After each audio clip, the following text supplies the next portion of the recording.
ایک دفعہ کا ذکر ہے کہ ایک دفعہ حضرت عیسیٰ علیہ السلام کے ساتھ ایک لالچی انسان چل پڑا۔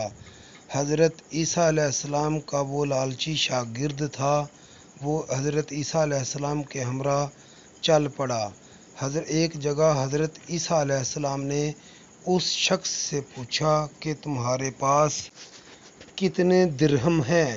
تو اس نے جواب دیا کہ میرے پاس 2 درہم ہیں۔ حضرت عیسیٰ علیہ السلام کے پاس صرف 1 درہم تھا۔ تو انہوں نے اس شخص کو 1 درہم دیا اور کہا کہ ان 3 درہموں کی روٹیاں لے کر آ جاؤ۔ وہ شخص روٹیاں لینے کے لیے گیا تو اس نے کہا کہ میرے 2 درہم تھے، حضرت عیسیٰ علیہ السلام کا صرف 1 درہم، تو کیوں نہ یہاں پر میں 1 روٹی بیٹھ کر کھا لوں؟ اور اس شخص نے 1 روٹی کھا لی اور باقی 2 روٹیاں لے کر آ گیا۔ حضرت عیسیٰ علیہ السلام نے پوچھا کہ روٹیاں 2 تھیں یا 3 تھیں؟ تو اس نے کہا کہ روٹی 1 ہی تھی۔ اس کی بات سن کر حضرت عیسیٰ علیہ السلام اس کو لے کر آگے چل پڑے۔ چلتے چلتے راستے میں ایک دریا آ گیا۔ دریا بہت بڑا تھا، تو وہ شخص ڈر گیا کہ یہ دریا ہم کیسے عبور کریں گے؟ تو حضرت عیسیٰ علیہ السلام نے کہا کہ تم میرے ساتھ چلتے رہو، کچھ بھی نہیں ہوگا، میں تمہیں دریا پار کرا دوں گا۔ یہ کہہ کر اس شخص نے حضرت عیسیٰ علیہ السلام کا ہاتھ پکڑ لیا اور حضرت عیسیٰ علیہ السلام آگے آگے اور وہ شخص پیچھے پیچھے چلنے لگا۔ پھر دریا عبور ہو گیا۔ اس نے دیکھا کہ حضرت عیسیٰ علیہ السلام کے پاؤں بھی گیلے نہیں ہوئے۔ وہ یہ دیکھ کر بہت حیران ہوا کہ اتنے بڑے نبی کے ہمراہ میں جا رہا ہوں۔ تو حضرت عیسیٰ علیہ السلام نے اس شخص سے پوچھا کہ تمہیں اس رب کا واسطہ جس نے ہمیں اس پاک حالت میں اس کپڑے بھی گیلے نہیں ہوئے اور پار لنگھا دیا، تو کیا تم بتا سکتے ہو کہ تم کتنی روٹیاں تھیں؟ تو اس شخص نے جواب دیا کہ میرے پاس 2 ہی روٹیاں تھیں۔ وہ شخص پھر جھوٹ بول گیا اور حضرت عیسیٰ علیہ السلام نے اس کی بات سن کر اس کو کہا کہ چلو پھر آگے چلتے ہیں۔ چلتے چلتے ایک جگہ پر حضرت عیسیٰ علیہ السلام نے ایک ہرن کو دیکھا اور اس کو آواز دی۔ حضرت عیسیٰ علیہ السلام نے اس ہرن کو آواز دی، وہ ہرن حضرت عیسیٰ علیہ السلام کے پاس آ گیا۔ حضرت عیسیٰ علیہ السلام نے اس کا گوشت اتارا اور اس کو بھون کر خود بھی کھایا اور اس شخص کو بھی کھلایا، اور پھر ہرن کے کھال کو ٹھوکر ماری اور اس کو کہا کہ اس رب کے حکم سے زندہ ہو جا۔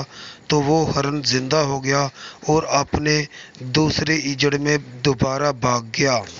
یہ سب دیکھ کر وہ شخص بہت حیران ہوا اور حضرت عیسیٰ علیہ السلام کی طرف دیکھنے لگا۔ تو حضرت عیسیٰ علیہ السلام نے کہا کہ یہ اس رب کا کرنا ہے، اتنا پختہ یقین دیکھ کر پھر بھی کیا تم جھوٹ بولو گے؟ بتاؤ گے کہ تمہارے پاس کتنی روٹیاں تھیں؟ وہ لالچی شخص تھا، پھر جھوٹ بول گیا، کہنے لگا کہ میرے پاس صرف 2 ہی روٹیاں تھیں، 3 نہیں تھیں۔ اس کی بات سن کر حضرت عیسیٰ علیہ السلام پھر آگے چل دیے اور جنگل میں سے چلتے چلتے آگے ایک جگہ پر پہنچے تو دیکھ کر حیران رہ گئے کہ وہاں پر سونے کے 3 پتھر پڑے ہوئے تھے۔ سونا دیکھ کر لالچی شخص کے منہ میں پانی آ گیا اور وہ سونے کے اوپر بیٹھ گیا۔ تو حضرت عیسیٰ علیہ السلام نے کہا کہ تمہارے لیے یہ سونا کافی ہے۔ یہ کہہ کر وہ آگے چل دیے اور لالچی شخص پھر بھی بیٹھ کر سوچنے لگا کہ میں اس کو واپس لے کر کیسے جاؤں۔ ابھی وہ سوچ ہی رہا تھا کہ اتنی دیر میں 3 ڈاکو آ گئے اور انہوں نے اس لالچی شخص کو قتل کر کے اس سے سونا چھین لیا اور وہاں بیٹھ کر سونے کے بارے میں سوچنے لگ گئے کہ اتنے میں ایک شخص نے کہا کہ بھوک بہت لگی ہوئی ہے، تم جا کر کھانا لے آؤ۔ تو وہ شخص کھانا لینے کے لیے چلا گیا تو دوسرے دونوں بیٹھ کر سوچنے لگے کہ اگر اس شخص کو قتل کر دیا جائے تو ہمارے حصے میں سونا آ جائے گا، اور جو بازار میں روٹی لینے کے لیے گیا تھا تو وہ ادھر سوچنے لگ گیا کہ اگر میں کھانے میں زہر تو یہ دونوں مر جائیں گے اور سارا سونا میرا ہو جائے گا۔ جب وہ کھانا لے کر آ گیا تو ان دونوں نے مل کر تیسرے کو قتل کر دیا اور خود بیٹھ کر کھانا کھانے لگ گئے۔ چونکہ کھانے میں بھی زہر تھا تو وہ کھانا کھا کر وہ بھی مر گئے۔ یوں سونے کے پاس وہ چاروں لالچی اور یہ 3 ڈاکو مرے پڑے ہوئے تھے۔ اتنی دیر میں حضرت عیسیٰ علیہ السلام واپس آ گئے اور انہوں نے دیکھا کہ یہ چاروں شخص مرے پڑے ہوئے ہیں۔